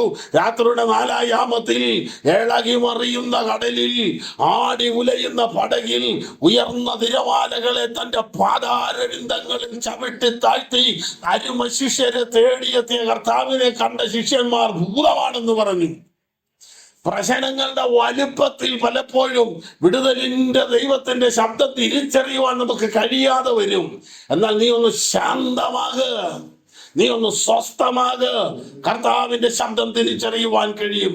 അതുകൊണ്ടാണ് 116-ാം സങ്കീർത്തനത്തിൽ സങ്കീർത്തനക്കാരൻ പറയുന്നു, എൻ മനമേ നീ വീണ്ടും ഒന്ന് സ്വസ്ഥമാകുക. നിനക്ക് ഉപകാരം ചെയ്തിരിക്കുന്നു. നിന്റെ അസ്വസ്ഥമായ മനസ്സിന് സ്വസ്ഥത പകരുവാൻ കർത്താവിന് കഴിയും. നിന്റെ കലുഷിതമായ മനസ്സിന് ജീവിതത്തിൽ ദുഃഖസാന്ദ്രമായ സാഹചര്യങ്ങൾക്ക് സന്തോഷം തരുവാൻ കർത്താവിന് കഴിയും. ആ നല്ല കർത്താവിന്റെ കരത്തിലേക്ക് നമ്മെ ഒന്ന് ഏൽപ്പിച്ചു കൊടുക്കാം. ദൈവത്തിന് സ്തോത്രം. ഇവിടെ നോക്കൂ, അവനെ കാണാഞ്ഞിട്ട് അവനെ അന്വേഷിച്ചു പോയി. ലൂക്കോസ് 24-ന്റെ 5-ാം വാക്യം കൂടെ ഒന്ന് വായിച്ചു. Praise the Lord, hallelujah. ലൂക്കോസ് 24-ന്റെ 5. ഭയപ്പെട്ട് മുഖം കുനിച്ചു നിൽക്കുമ്പോൾ അവർ അവനോട്, നിങ്ങൾ ജീവനുള്ളവനെ മരിച്ചവരുടെ ഇടയിൽ അന്വേഷിക്കുന്നത് എന്ത്? അവൻ ഇവിടെ ഇല്ല, ഉയർത്തെഴുന്നേറ്റിരിക്കുന്നു. ഈ മറിയ തപ്പിയത് എവിടെയാ? ജീവനുള്ളവനെ മരിച്ചവരുടെ. കർത്താവില്ലാത്ത ജീവിതം മരിച്ച ജീവിതമാണ്. കർത്താവ് കൂടെ ഇല്ലാത്തവർ മൃതാവസ്ഥയിലാണ്. യേശുവില്ലാത്ത ജീവിതം മരിച്ച ജീവിതമാണ്. യേശുവിന്റെ സാന്നിധ്യമില്ലാത്തടം മരിച്ചിടമാണ്. അപ്പോൾ ജീവനുള്ളവന് എവിടെ ഇട്ട് തപ്പുന്നേ? മരിച്ചവരുടെ ഇടയിൽ. എൻ്റെ കയ്യിൽ നിന്ന് കർത്താവ് നഷ്ടപ്പെട്ടെങ്കിൽ ഞാൻ മരിച്ചല്ലോ. ഞാൻ പോയി സഹയാത്രികരുടെ കൂടെ തപ്പിയാൽ എവിടെ കിട്ടാനാ? എൻ്റെ ഉള്ളിൽ കർത്താവ് നഷ്ടപ്പെട്ടു പോയി എന്ന് പറഞ്ഞാൽ ഞാൻ മൃതാവസ്ഥയിലാ. ആ മൃതാവസ്ഥ ഞാൻ എൻ്റെ ബന്ധുക്കാരുടെ അടുത്ത് പോയി ചോദിച്ചാൽ എവിടെ കർത്താവിനെ കിട്ടാനാ? പിന്നെ എനിക്ക് പരിചയമുള്ളിടത്തൊക്കെ ഞാൻ പോയി നോക്കിയാൽ എനിക്കങ്ങനെ പല മേഖലകളിൽ പരിചയമുണ്ട്. ആ പരിചയമുള്ളിടത്തൊക്കെ കർത്താവ് കാണണമെന്നില്ല. കർത്താവിനെ പ്രാപിക്കണമെങ്കിൽ, കണ്ടെത്തണമെങ്കിൽ ഒരു തിരിച്ചുപോക്ക് അനിവാര്യമാണ്. ഒരു തിരിച്ചുപോക്ക് അനിവാര്യമാണ്. ദൈവത്തിന് സ്തോത്രം. അവൻ എവിടെ നഷ്ടപ്പെട്ടോ അവിടേക്ക് തിരിച്ചു വരണം. അവനെ എവിടെ വെച്ച് അവനുമായിട്ടുള്ള ബന്ധം നഷ്ടപ്പെട്ടോ അവിടേക്ക് തിരിച്ചു വരുമ്പോഴാണ് അവനെ നമുക്ക് തിരികെ പ്രാപിക്കുവാൻ കഴിയുന്നത്. ദൈവത്തിന് സ്തോത്രം. അങ്ങനെ പരിചയക്കാരുടെ ഇടയിൽ തിരഞ്ഞു, കാണാഞ്ഞിട്ട് അവനെ അന്വേഷിച്ചുകൊണ്ട് യെരൂശലേമിലേക്ക് മടങ്ങിപ്പോയി. അവിടെ 3 നാൾ കഴിഞ്ഞ ശേഷം അവൻ ദേവാലയത്തിൽ ഉപദേഷ്ടാക്കന്മാരുടെ നടുവിലിരിക്കുന്നു. അപ്പൊ ഈ 3 ദിവസവും മറിയയ്ക്ക് ഈ ആലയത്തിലൊന്ന് കയറി നോക്കാൻ തോന്നിയില്ല. നമ്മളൊക്കെ പഴയ കാലത്ത് എന്തെങ്കിലും പോയാൽ ഓടി പള്ളിയിൽ ചെന്നിട്ട് എൻ്റെ മാതാവേ പോയല്ലോ, അല്ലെങ്കിൽ എൻ്റെ കർത്താവേ, ഈ കാണാതെ പോയത് എടുക്കാനുള്ള ഇൻചാർജ് എന്ന് പറയുന്നത് വിശുദ്ധ അന്തോനീസിന് അതിൻ്റെ ചാർജ് വിളിക്കുക. അത് ഓരോ ഡിപ്പാർട്ട്മെന്റ് ബേസ് ആയതുകൊണ്ട്. പിന്നെ ഈ മാറാരോഗം, തീരാവ്യാധി, ഇതെല്ലാം സെബസ്ത്യാനോസിന്റെ ആളാണ്. അപ്പം ഡിപ്പാർട്ട്മെന്റിലായതുകൊണ്ട് സെക്ഷനിലേക്ക് നമ്മൾ പരാതി കൊണ്ട് ചെല്ലുകയുള്ളൂ. എൻ്റെ വിശുദ്ധ അന്തോനീസ് പുണ്യാളാ പോയല്ലോ, എൻ്റെ കുഞ്ഞിനെ പോയല്ലോ, കണ്ടില്ല, കിട്ടിയായിരുന്ന കഴിഞ്ഞെടുത്തോളാം, അടിമ വെച്ചോളാം, ഉരുട്ടിക്കോളാം, പെരുന്നാൾ കഴിച്ചോളാം, മാതാവിൻ്റെ സ്തുതിക്കായിട്ട്, അല്ലെങ്കിൽ മാതാവിൻ്റെ വണക്കമാസ പ്രാർത്ഥന നടത്തിക്കോളാം എന്ന് വേണ്ട സർവത്ര പരിപാടിയും കയറി ഏൽക്കും. പള്ളി കയറിയില്ലെന്നോർത്തോ. അവനെ അവന്റെ പിതാവിനുള്ളതിൽ അവൻ ഇരിക്കേണ്ടതാ. ദൈവത്തിന് സ്തോത്രം. പിന്നെ മറിയ ഇതിനു വേണ്ടി ആശ്വസിക്കാഞ്ഞതിന്റെ കാര്യം എന്നാന്ന് ചോദിച്ചാൽ എല്ലാത്തിനും ഒരു കാരണമുണ്ടല്ലോ. മറിയോട് പറഞ്ഞിട്ടുണ്ട് 34-ാം വാക്യത്തിൽ, ശിമ്യോൻ, നിന്റെ ഹൃദയത്തിൽ കൂടെ ഒരു വാള് കയറുമെന്ന്. ഒരു വാള് കയറുമെന്നേ പറഞ്ഞുള്ളൂ. കത്തോലിക്കരെല്ലാം കൂടെ 7 വാളാണ് ഇപ്പൊ കയറ്റി വെച്ചിരിക്കുന്നത്. കണ്ടിട്ടുണ്ടോ മാതാവിന്റെ ഫോട്ടോയിൽ 7 വാള് കയറിയിരിക്കുന്നത്? ആകപ്പാടെ ഒരു വാള് കയറുള്ളെന്നാ പറഞ്ഞത്. അതും ഇവിടുത്തെ കത്തിയും കമ്പും കല്ലും വാളും ഒന്നും അല്ല. തൻ്റെ പുത്രന്റെ മരണം നോക്കി നിൽക്കേണ്ടി വരുന്ന ഒരു മാതാവിന്റെ ഹൃദയ വേദനയാണ് അവിടെ വാളെന്ന് ഉദ്ദേശിച്ചത്. അതിന് കർത്താവ് ക്രൂശിൽ കിടന്ന് പറഞ്ഞ 7 മൊഴി 7 വാളായിട്ട് മറിയുടെ ഹൃദയത്തിൽ കയറി എന്നാണ് എഴുതി വെച്ചേക്കുന്നത്. അവനെ ക്രൂശ എന്നിറക്കി മടി വെച്ച് കഴിഞ്ഞപ്പോഴാണ് പുത്തമ്പാന ചെല്ലുന്നത്, അമ്മ കന്യ എന്നൊക്കെ പറഞ്ഞുള്ള പാട്ട്. പ്രിയരെ, ഇതൊന്നും ഇല്ല, ഇതൊന്നും അല്ല, ഇങ്ങനെയൊന്നും അല്ല. നിങ്ങൾ വിചാരിക്കുന്നുണ്ടോ മറിയയ്ക്ക് യേശുവിനെ എടുത്ത് മടി വെച്ചോണ്ട് പോയല്ലോ പുണ്യാളാന്ന് പറയാനോ ഒന്നുമുള്ള അവസരം അവിടെ ഇല്ല. സന്ധ്യയായി. യഹൂദന്റെ പ്രമാണം അനുസരിച്ച് ശാപത്തെ തൊട്ടാൽ അശുദ്ധനാകും. മകനോ അപ്പനോ എന്നുള്ളതൊന്നും അല്ല. ഓടാൻ മേലാതെ മാറി നിൽക്കുക. അതിനു മുമ്പ് അരിമത്യക്കാരനായ യോസഫ് എന്ന മന്ത്രി വന്ന് നിർമ്മല ശീലയിൽ അവനെ പൊതിഞ്ഞ് അവനെ പാറയിൽ തനിക്ക് വെട്ടിയ കല്ലറയിൽ അവനെ അടക്കി. അവന്റെ മരണത്തിൽ അവൻ സമ്പന്നന്മാരോട് കൂടെ ആയിരുന്നുള്ളതിന്റെ തെളിവാത്. പാറയിൽ വെട്ടിയ കല്ലറയിൽ. ഇവിടുത്തെ സകല മനുഷ്യനെ മണ്ണി വെക്കുമ്പോൾ അവനെ പാറ വെച്ച്, കാരണം അവൻ മണ്ണിൽ നിന്നുള്ളവനല്ല, അവൻ വിണ്ണിൽ നിന്നുള്ളവനാണ്. ദൈവത്തിന് സ്തോത്രം. അപ്പോൾ എവിടെ വെച്ച് കർത്താവിനെ നഷ്ടപ്പെട്ടോ അവിടേക്ക് മറിയം മടങ്ങി ചെല്ലണം. രാജാക്കന്മാരുടെ പുസ്തകത്തിൽ ഒരു കോടാലി നഷ്ടപ്പെട്ടു പോകുന്ന ഒരു വെട്ടുകാരനെ കുറിച്ച് പറയുന്നുണ്ട്. അത് അവൻ്റേതല്ലായിരുന്നു, വായ്പ വാങ്ങിയതായിരുന്നു. കോടാലി ഇല്ലാതെ പോകാനൊക്കെയല്ല. പ്രവാചകൻ ചോദിക്കുന്നു, എവിടെ വെച്ച് വീണു, ഏത് വിഷയത്തിൽ വീണു, ഏത് സംഭവത്തോട് ബന്ധപ്പെട്ട് വീണു, എങ്ങനെ വീണു? വീണ സ്ഥലം കാണിച്ചു കൊടുത്തു. ദൈവത്തിന് സ്തോത്രം. ഇവിടെ നിന്നൊരു കോല് വെട്ടി എറിഞ്ഞപ്പോൾ കോടാലി പൊങ്ങി വന്നു. മരുഭൂയാത്രയിൽ മാറായിലെത്തിയപ്പോൾ വെള്ളം കുടിക്കാൻ കഴിഞ്ഞില്ല. അവിടെ നിന്ന വൃക്ഷത്തിന്റെ കമ്പ് വെട്ടി എറിഞ്ഞപ്പോൾ മാറാ മധുരമായി. ദൈവത്തിന് സ്തോത്രം. സ്വർഗത്തിലെ ദൈവം മനുഷ്യൻ പാപത്തിന്റെ കയ്പ് കുടിച്ചു കൊണ്ടിരിക്കുമ്പോൾ രക്ഷയ്ക്കായി കർത്താവ് ഉയരത്തിൽ നിന്ന് വെട്ടിയെറിഞ്ഞ കൊമ്പാണ് എൻ്റെ കർത്താവായ യേശു ക്രിസ്തു. ഈ നഷ്ടപ്പെട്ട കോടാലി എന്ന് പറയുന്നത് മനുഷ്യവർഗമാണ്. അതിനെ മടക്കിയെടുക്കുവാൻ ഉയരത്തിൽ നിന്ന് സർവേശ്വരൻ എറിഞ്ഞു വിട്ട കമ്പാണ് യേശു ക്രിസ്തു. അവന്റെ മരണം കൊണ്ട് നമ്മെ മടക്കിയെടുക്കുവാനിടയായി. ദൈവകരങ്ങളിൽ സമർപ്പിക്കപ്പെട്ട വ്യക്തി അവന്റെ കയ്യിൽ ശക്തിയേറിയ ആയുധമാണ്. ദൈവത്തിന് സ്തോത്രം. കർത്താവിന്റെ കയ്യിൽ ഇരുന്ന ആയുധമായിരുന്ന നമ്മെ പിശാചിന് വിരോധമായി പ്രയോഗിക്കേണ്ട ആയുധത്തെ നഷ്ടപ്പെടുത്തി കളഞ്ഞെങ്കിൽ ആ നഷ്ടപ്പെട്ട സ്ഥാനത്തേക്ക് കർത്താവ് ഇറങ്ങി വന്നു. നഷ്ടപ്പെട്ടിടം കാണിച്ചു കൊടുക്കണം. മനുഷ്യൻ നഷ്ടപ്പെട്ടത് പാപത്തിലാണ്. അതുകൊണ്ടാണ് പാപമറിയാത്തവനെ നാം അവനിൽ ദൈവത്തിന്റെ നീതിയാകേണ്ടതിന് നമുക്ക് വേണ്ടി പാപമാക്കി. നഷ്ടപ്പെട്ടത് പാപത്തിലാണെങ്കിൽ അവൻ പാപമില്ലാത്തവനായി വന്ന് പാപമാക്കപ്പെട്ട് നമുക്ക് വേണ്ടി പാപത്തിന്റെ ശമ്പളമായ മരണം ദൈവസന്നിധിയിൽ അനുഭവിച്ച് നമ്മെ വീണ്ടെടുത്തു കൊണ്ടുവന്നു. നഷ്ടപ്പെട്ടിടത്തേക്കൊന്ന് തിരിച്ചു വരുവാൻ തയ്യാറാകണം. നഷ്ടപ്പെട്ടിടത്തേക്കൊന്ന് മടങ്ങിപ്പോകുവാൻ ഇടയാകണം. ദൈവത്തിന് സ്തോത്രം. യോസഫിന്റെയും മറിയയുടെയും യാത്രയുടെ ആരംഭത്തിൽ യേശു കൂടെ ഉണ്ടായിരുന്നു. ദൈവത്തിന് സ്തോത്രം. ഇടയ്ക്ക് വെച്ചെപ്പോഴോ കർത്താവിനെ അവർക്ക് നഷ്ടപ്പെട്ടു. വേദപുസ്തകം വഴിയിൽ വെച്ച് നടന്ന പല കാര്യവും പറയുന്നുണ്ട്. ദൈവത്തിന് സ്തോത്രം. വഴി ഒരു പ്രശ്നമാണ്. ദൈവത്തിന് സ്തോത്രം. കർത്താവ് ശിഷ്യന്മാരെ ഈരണ്ടായിട്ട് സുവിശേഷ വേലയ്ക്ക് അയച്ചു. ഇവർ പോകുന്ന വഴിക്ക് ഞങ്ങളെ മുഴുത്തതാരാന്ന് നോക്കുക. അതുകൊണ്ട് ചന്ദ്രരോഗം പിടിച്ചവനെ കൊണ്ടുവന്ന് ഒരു വാക്ക് പ്രാർത്ഥിക്കാവോ എന്ന് ചോദിച്ചിട്ട് വിടുതലില്ല.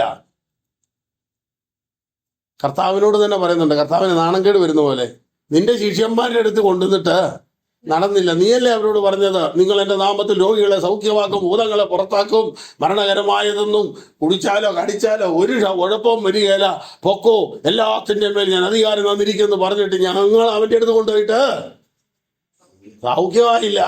നിന്നാൽ വല്ലതും കഴിയുമെങ്കിൽ, വലിയ പ്രതീക്ഷയൊന്നുമില്ല, വല്ലതും നടക്കുമെങ്കിൽ എന്ന് പറഞ്ഞ് കർത്താവിൻ്റെ അടുക്കലേക്ക് കൊണ്ടുവരുന്നു. അപ്പോൾ വഴിയിൽ അവരിൽ വലുതാരാന്ന് നോക്കി. ഇസ്രായേൽ മക്കളുടെ വാഗ്ദത്തം നഷ്ടപ്പെട്ടു പോകാൻ കാരണം വഴിയിലാണ്. അവർ വഴിയിൽ കർത്താവിനോട് മത്സരിച്ചു. 40 ദിവസം കൊണ്ട് നടക്കേണ്ടത് 40 വർഷം നടക്കേണ്ടി വന്നത് വഴി കാരണമാണ്. ദൈവത്തിന് സ്തോത്രം. എമ്മൗസിലേക്ക് പോയ ശിഷ്യന്മാർ വഴിനീളെ തമ്മിൽ തർക്കിച്ചും തമ്മിൽ വാദിച്ചും പോവുക. കർത്താവ് കൂടെ നിന്നിട്ടും ഇവർക്ക് പിടികിട്ടിയില്ല. ദൈവത്തിന് സ്തോത്രം. നമ്മുടെ ആശയങ്ങളും നമ്മുടെ ചിന്തകളും നമ്മുടെ ഇഷ്ടങ്ങളും നമ്മുടേതായ കഴിവുകളും എല്ലാം സ്ഥാപിക്കാനുള്ള തീവ്ര ശ്രമം നടത്തുമ്പോൾ കൂടെ നിൽക്കുന്ന കർത്താവിനെ പലപ്പോഴും കാണാതെ വരും. നമ്മൾ മിടുക്കരാകാൻ നോക്കുന്നതുകൊണ്ടാണല്ലോ തർക്കിക്കേണ്ടി വരുന്നത്. അല്ലെങ്കിൽ അങ്ങ് അംഗീകരിച്ചാൽ മതിയല്ലോ. അംഗീകരിക്കുമ്പോൾ അവൻ പറയുന്നത് ശരിയാന്ന് സമ്മതിക്കേണ്ടി വരികയല്ലേ. അത് സമ്മതിക്കാതെ വരുമ്പോഴാണ് അതിന് മീതെ പറയേണ്ടി വരുന്നത്. അപ്പോൾ അവൻ അതിന് മീതെ പറയുന്നു. ഇങ്ങനെ തർക്കിച്ചും വാദിച്ചും പോയപ്പോൾ കൂടെ നടന്ന കർത്താവിനെ തിരിച്ചറിയാൻ കഴിഞ്ഞില്ല. ദൈവത്തിന് സ്തോത്രം. അതുകൊണ്ടാണ് 2-ാം സങ്കീർത്തനം ഓർപ്പിക്കുന്നത്, അവൻ കോപിച്ചിട്ട് വഴിയിൽ വെച്ച് നശിച്ചു പോകാതിരിപ്പാൻ പുത്രനെ ചുംബിപ്പീൻ. വഴിയുടെ നിമിത്തം ഇസ്രായേൽ ക്ഷീണിച്ചു. എബ്രായ ലേഖനം 12 നിങ്ങളുടെ ഉള്ളിൽ ക്ഷീണിച്ചു മടുക്കാതിരിപ്പാൻ ഭാവികളാൽ ഈ വിധമായ പരീക്ഷ സഹിച്ചവനെ ധ്യാനിച്ചുകൊള്ളുവീൻ. കർത്താവിനെ ധ്യാനിച്ചാൽ ക്ഷീണം മാറും. അതാണ് ദാവീദ് 63-ാം സങ്കീർത്തനത്തിൽ പറഞ്ഞത്. രാത്രിയാമങ്ങളിൽ നിന്നെ ധ്യാനിക്കുമ്പോൾ എന്റെ ക്ഷീണം അങ്ങ് മാറുകയാണ്. ഭക്തൻ പാടുന്നത് നോക്കൂ. ധ്യാനിച്ചും മാനിച്ചും സേവിച്ചും പോകയിൽ ക്ഷീണമെന്തെന്നറിയുന്നില്ല ഞാൻ. ദൈവത്തിന് സ്തോത്രം. ഇസ്രായേല് മിസ്രയീമിൽ നിന്ന് കനാൻ നാട്ടിലേക്ക് പോയെങ്കിൽ ദൈവ പൈതൽ പാപത്തിന്റെ അടിമ വീടായ മിസ്രയീമിൽ നിന്ന് സ്വർഗീയ കനാനിലേക്ക് യാത്ര ചെയ്യുന്നവരാണ്. ഈ യാത്രാമധ്യേ കർത്താവ് നഷ്ടപ്പെട്ടിട്ടുണ്ടോ? ഈ യാത്രാമധ്യേ തർക്കിക്കുകയും വാദിക്കുകയും ചെയ്യേണ്ടി വന്നിട്ടുണ്ടോ?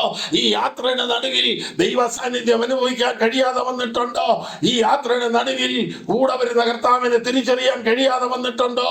ഈ യാത്രയുടെ നടുവിൽ പിറുപിറുക്കേണ്ടി വന്നിട്ടുണ്ടോ? ഈ യാത്രയുടെ നടുവിൽ മത്സരിക്കേണ്ടി വന്നിട്ടുണ്ടോ? ഉണ്ടെങ്കിൽ ഒരു തിരിച്ചു നടപ്പ് ഈ പകൽ അനിവാര്യമാണ്.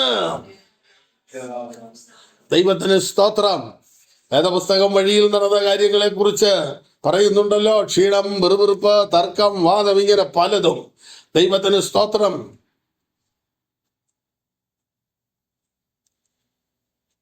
നിങ്ങളൊരു കാര്യം കൂടെ മനസ്സിലാക്കൂ.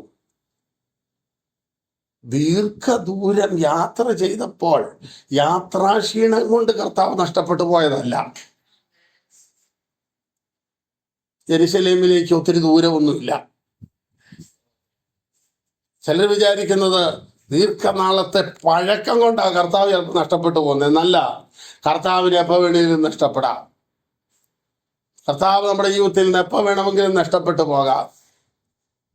ശ്വാസത്തിൽ വന്നിട്ട് ഒത്തിരി നാളായില്ല, അതുകൊണ്ട് കൂടെ നിന്നോളും എന്ന് വിചാരിക്കരുത്.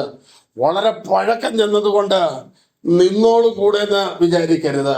കർത്താവിനെ ശിഷ്യന്മാർ യെരുശലേമിലേക്കുള്ള യാത്രാമധ്യേ എവിടെയോ നഷ്ടപ്പെട്ടു പോകാൻ കാരണം വഴിയുടെ ദൂരം കൂടുതൽ കൊണ്ട് നഷ്ടപ്പെട്ടതല്ല, നാളുകളുടെ പഴക്കം കൊണ്ട് കർത്താവ് നഷ്ടപ്പെട്ടു പോയി എന്ന് വിചാരിക്കാം എന്ന് ചിന്തിച്ചാൽ അതുമല്ല പ്രിയപ്പെട്ടവരെ. ദൂരം അവനോടൊപ്പം സഞ്ചരിക്കാൻ വേണമെന്നില്ല. ദൈവത്തിന് സ്തോത്രം. കർത്താവ് നഷ്ടപ്പെടുവാൻ ഒരുപാട് ദൂരം അവൻ്റെ കൂടെ പോകണമെന്നില്ല. ഇത്തിരി കാലപ്പഴക്കം വേണമെന്നില്ല. ദൈവത്തിന് സ്തോത്രം. കർത്താവുമായുള്ള ബന്ധം നഷ്ടപ്പെടുന്ന ഏതൊരു സാഹചര്യ ജീവിതത്തിൽ വന്നാലും എപ്പോൾ വേണേലും അവൻ നഷ്ടപ്പെട്ടു. ദൈവത്തിന് സ്തോത്രം. നമ്മുടെ കർത്താവ് ഈ ഉപവാസ പ്രാർത്ഥനയുടെ 2-ാം ദിവസം നമ്മുടെ ജീവിതത്തിലുണ്ടോ എന്ന് നാം ഒന്ന് ആത്മാവിൽ പരിശോധിക്കണം. ഇതിന്റെ അടുത്ത ഭാഗത്തേക്ക് നമുക്കൊന്ന് കയറാം. മറിയയ്ക്ക് നഷ്ടപ്പെട്ടത് ആലയത്തിൽ വെച്ച് തിരിച്ചു കിട്ടി. ഇനി ഇതിന്റെ ആത്മീയ ദൂതിലേക്ക് വരികയാണ്. മറിയയ്ക്ക് നഷ്ടപ്പെട്ടത് ആലയത്തിൽ വെച്ച് തിരിച്ചു കിട്ടി എന്ന് പറഞ്ഞാൽ അവൾ നഷ്ടപ്പെട്ടത് തിരികെ പ്രാപിക്കാൻ കൂടെ വന്നവരോട് കൂടെ നടന്നു നോക്കി, കിട്ടിയില്ല. അവളുടെ പരിചയക്കാരുടെ അടുത്ത് നോക്കി, കിട്ടിയില്ല. അവരുടെ ബന്ധുക്കാരുടെ അടുത്ത് നോക്കി, കിട്ടിയില്ല. മറിയ, നിനക്ക് നഷ്ടപ്പെട്ടത് ബന്ധുക്കാർക്ക് തരാൻ കഴിയുന്നതല്ല, പരിചയക്കാരെ കൊണ്ട് പരിഹരിക്കാൻ പറ്റുന്നതല്ല. കൂടെ വരുന്നവർക്ക് അത് ചെയ്തെടുക്കാൻ കഴിയണമെന്നില്ല. കൂടെ വരുന്നവർ പങ്കുവെക്കാൻ പോലും താല്പര്യമുള്ളവരല്ലെന്നുള്ളത് തിരിച്ചറിയണം. കാരണം 10 കന്യകമാർ പോയിട്ട് ഇച്ചിരി എണ്ണ ചോദിച്ചിട്ട് കൊടുക്കാത്ത കൂട്ടരായി കൂടെ വരുന്നവര്. ഞങ്ങൾക്ക് നിങ്ങൾക്കും തികയല്ലെന്ന് ഇങ്ങനെയുള്ള പുള്ളികളാ കൂടെ പോരുന്നവര്. അതുകൊണ്ട് നിന്റെ വിഷയത്തിന് പരിഹാരം വരുത്താൻ നിന്റെ കൂടെയുള്ളവർക്ക് കഴിയുകയില്ല, നിന്റെ ബന്ധുക്കൾക്ക് കഴിയുകയില്ല. നിന്റെ വിഷയത്തിന്റെ മറുപടി ആലയത്തിലുണ്ട്. മറിയ ആലയത്തിൽ വെച്ച് നഷ്ടപ്പെട്ടത് പ്രാപിച്ചു. മറിയയ്ക്ക് നഷ്ടപ്പെട്ടത് ആലയത്തിൽ വെച്ച് തിരികെ കിട്ടുവാനിടയായി. 18 വർഷം മുമ്പ് നഷ്ടപ്പെട്ടു പോയ വിടുതൽ ലൂക്കോസിന്റെ സുവിശേഷം 13-ാം അധ്യായത്തിൽ അതിന്റെ 16-ാം വാക്യത്തിൽ 18 സംവത്സരമായി കൂനിയായി പോയ സ്ത്രീ അന്ന് ആലയത്തിൽ നിവർന്നെങ്കിൽ നീണ്ട 18 വർഷമായി നഷ്ടപ്പെട്ടു പോയ ദൈവിക സൗഖ്യം ആലയത്തിൽ വെച്ച് പ്രാപിച്ചു. ഹന്ന ദീർഘനാളായി അനുഭവിച്ച നിന്നയ്ക്കുള്ള മറുപടി ആലയത്തിൽ പ്രാപിച്ചു. ദൈവത്തിന് സ്തോത്രം. ദൈവ പൈതലൊരു കാര്യം മനസ്സിലാക്കണം, ആലയത്തിൽ ഒരു നന്മയുണ്ട്. ആ നന്മ നിനക്ക് തൃപ്തിക്കുള്ളതാണ്. ആലയത്തിലെ നന്മ കൊണ്ട് നീ അവർക്ക് തൃപ്തി വരുത്തുന്നു എന്ന് തിരുവചനത്തിൽ നാം വായിക്കുന്നു. മറ്റൊരു കാര്യം, ആലയത്തിൽ ഒരു ആശ്വാസമുണ്ട്. ഞാൻ അവരെ എൻ്റെ ആലയത്തിൽ ആശ്വസിപ്പിക്കും. ദൈവത്തിന് സ്തോത്രം. നിനക്ക് നഷ്ടപ്പെട്ടതും നീ ചോദിച്ച് ലഭിക്കാഞ്ഞതും നിനക്ക് ആശ്വാസം നഷ്ടപ്പെട്ടതും തൃപ്തിയില്ലായ്മയും എല്ലാം പരിഹരിപ്പാൻ കഴിയുന്ന ഒരു സ്ഥലം യഹോവയുടെ ആലയമാണ്. അതുകൊണ്ട് കൊട്ടാരം കൊണ്ട് പരിഹരിക്കപ്പെടാത്തത്, ഖജനാവ് കൊണ്ട് പരിഹരിക്കാൻ കഴിയാത്തത്, അധികാരങ്ങൾ കൊണ്ടും പ്രൗഢി കൊണ്ടും പരിഹരിക്കാൻ കഴിയാത്തതിന് പരിഹാരം വരുത്തുവാൻ ദൈവത്തിന്റെ ദാസനായ ദാവീദ് പറയുന്നു, ഞാനോ നിന്റെ കൃപയുടെ ബഹുത്വത്താൽ നിന്റെ ആലയത്തിലേക്ക് ചെന്ന് അവിടെയാണ് പരിഹാരം ഇരിക്കുന്നത്. അപ്പോൾ മറിയയ്ക്ക് നഷ്ടപ്പെട്ടത് ആലയത്തിൽ തിരികെ കിട്ടിയെങ്കിൽ നിന്റെ ജീവിതത്തിൽ നഷ്ടപ്പെട്ടത് ആലയത്തിൽ നിന്ന് പ്രാപിപ്പാൻ കഴിയും, ആലയത്തിൽ നിന്ന് പ്രാപിച്ചെടുക്കുവാൻ കഴിയും. ഇങ്ങനെയെല്ലാം ചെയ്ത് കർത്താവിനെ ഇട്ടേച്ച് പോയേച്ച് മറിയ ഇപ്പം കൊച്ചിനെ കുറ്റം പറയുക, നീ ഞങ്ങളെ വലച്ചതെന്ത്, നീ ഞങ്ങളോട് ചെയ്തതെന്ത്? കുറ്റവാർക്ക കർത്താവിന്. നമ്മളൊക്കെ കുറ്റപ്പെടുന്ന അങ്ങനെ. നമ്മുടെ ജീവിതം കൊണ്ട് കർത്താവിന്റെ സാന്നിധ്യം വിട്ടുപോയി പ്രാർത്ഥനയ്ക്ക് മറുപടി കിട്ടിയില്ലെങ്കിലും വന്നിരുന്ന് കുറ്റപ്പെടുത്തുന്ന ആരെയാ? പള്ളിയിലിരുന്ന് നമ്മൾ പ്രാർത്ഥിക്കുന്നതിൽ കൂടുതൽ പരാതി പറയുന്നവരാണ്. പ്രാർത്ഥിക്കുകയല്ല, പരാതി പറയുക കൂടുതലും. അല്ലെങ്കിലും എനിക്കറിയാം, എനിക്കിട്ട് മാത്രമല്ല ഇങ്ങനെയൊക്കെ ചെയ്യുള്ളൂ, ഞാനിങ്ങനെ അനുഭവിച്ചോട്ട് കടന്നോളൂല്ലോ, എനിക്ക് ചോദിക്കാനും പറയാനും ആരുമില്ലല്ലോ കർത്താവേ. ഞാൻ വന്നിട്ട് എത്ര നാളായെന്ന് നിനക്കറിയാമല്ലോ, ഞാൻ എത്ര നാളായിട്ട് ഇങ്ങനെ പ്രാർത്ഥിച്ചുകൊണ്ട് നടക്കുക, എനിക്ക് ആരുമില്ലെന്നുള്ളത് അറിയാമല്ലോ. നീ ഒറ്റ ഒരാളുണ്ടെന്നോർത്ത് പ്രതീക്ഷിച്ചിറങ്ങിയിട്ട് നീ ഇവിടെ ഇങ്ങനെ ചെയ്തല്ലോ. മൊത്തം പരാതിയാണ്. എനിക്ക് വിടുതൽ തരുന്നുണ്ടെങ്കിൽ ഇന്ന് തന്നോണം, ഇന്ന് തന്നില്ലെങ്കിൽ ഇനി വേണ്ട വിടുതൽ വട്ടം പിടിക്കുകയാണ്.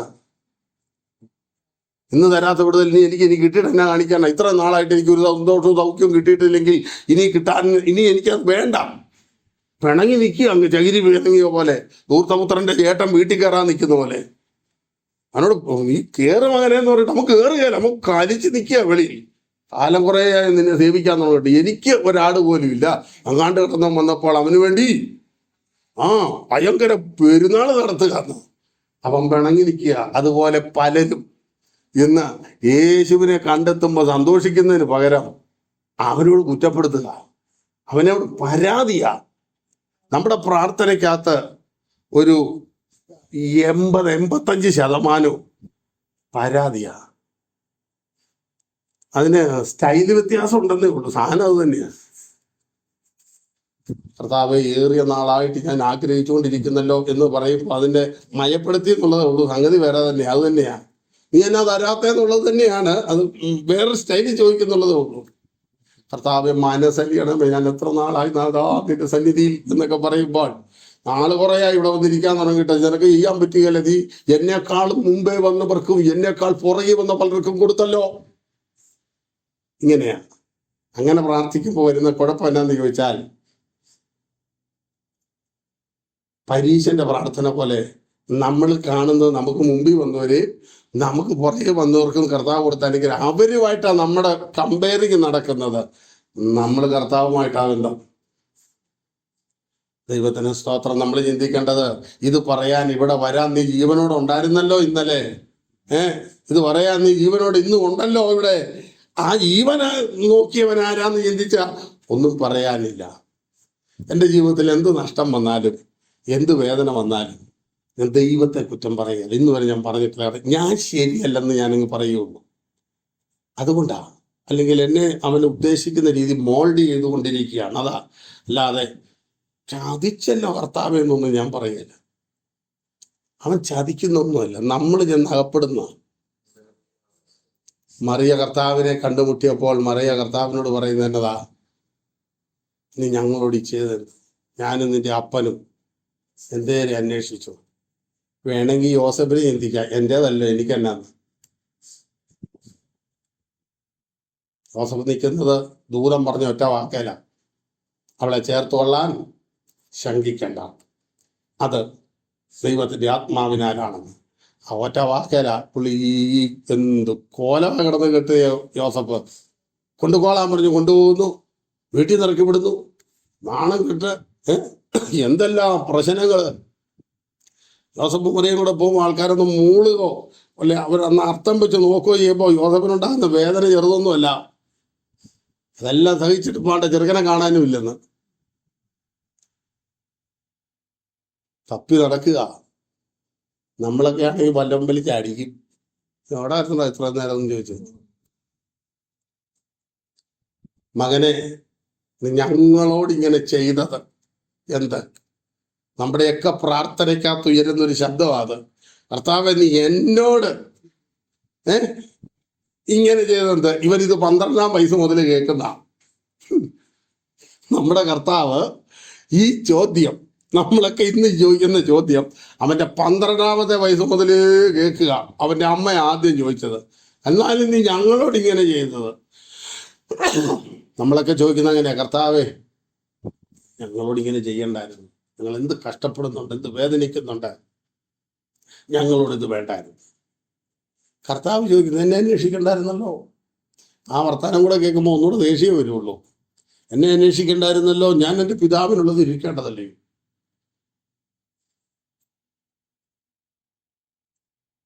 നമ്മൾ 3-4 ദിവസമായിട്ട് നമ്മുടെ പിള്ളേരെ കാണാൻ വരുമ്പോൾ ഒരു തരത്തിൽ കണ്ടുപിടിക്കുമ്പം എന്നെ അന്വേഷിച്ച് വരുന്നത് എന്തിനാ, ഞാനങ്ങ് വന്നോളൂ കയ്യിലെന്ന് ചോദിച്ചാൽ അവനെ പിന്നെ നമ്മൾ ഇട്ടേക്കോ അവിടെ. നിങ്ങളൊന്ന് ഓർത്ത് നോക്കാം. ഞാനൊക്കെയാണ് എൻ്റെ രീതിയൊക്കെ അങ്ങ് മാറും. അന്നേരം 3-4 ദിവസമായിട്ട് കാണാൻ നടന്നത് അപ്പിയെടുത്ത് വരുമ്പോഴത്തേക്കും എന്നാപ്പാ നീ ഇവിടെ, ഞാനങ്ങ് വന്നോളൂ കയ്യിലെന്ന്. ഇത് തന്നെയാണ് കർത്താവും ചോദിക്കുന്നത്, എന്നെ തിരഞ്ഞത് എന്തിനാ? ഞാൻ എൻ്റെ പിതാവിനുള്ളതിൽ ഇരിക്കേണ്ടതല്ലയോ? ദൈവത്തിന് സ്തോത്രം. അത് മറിയയ്ക്ക് വേണേ കുറച്ചുകൂടെ മനസ്സിലാകും. യോസഫിന് അത്രയും പിടികിട്ടണമെന്നില്ല. കാരണം മറിയയുടെ കാര്യം പറഞ്ഞിട്ടുണ്ട്, ഇത് നിസാര പുള്ളിയല്ല. അവന്റെ ജനനത്തിങ്കൽ പലരും അത്ഭുതപ്പെട്ടു പോകും, അതിശയപ്പെട്ടു പോകും. അവന്റെ വാക്കുകൾ കണ്ടിട്ട് അവനെ കൗതുകത്തോടെ അതിശയിച്ച് നോക്കത്തക്കവണ്ണമുള്ള ജ്ഞാനാത്മാവിനാൽ 12-ാം വയസ്സിൽ നിറച്ചു. കർത്താവിനെ കുറിച്ച് പറയുന്നത് അവിടെ നിങ്ങൾ നോക്കൂ, എത്ര ശ്രേഷ്ഠമേറിയ കാര്യമാണ് അവനെക്കുറിച്ച് പറയുന്നത്. 52-ാം വാക്യം, യേശുവോ ജ്ഞാനത്തിലും വളർച്ചയിലും ദൈവത്തിൻ്റെയും മനുഷ്യരുടെയും കൃപയിലും മുതിർന്നു വന്നു. കർത്താവ് ഒന്ന് അങ്ങനെയാ. ഇനി കർത്താവിനെ സ്നാനപ്പെടുത്തി യോഹന്നാൻ എങ്ങനെ വളർന്നു വന്നതെന്ന് നമുക്ക് നോക്കാം. 1:80 പൈതൽ വളർന്നു. ലൂക്കോസ് 1:80 പൈതൽ വളർന്നു, ആത്മാവിൽ ബലപ്പെട്ടു, അവൻ ഇസ്രായേലിലും തന്നെത്താൻ സ്ഥാനിക്കും നാൾ വരെ മരുഭൂമിയിലായിരുന്നു.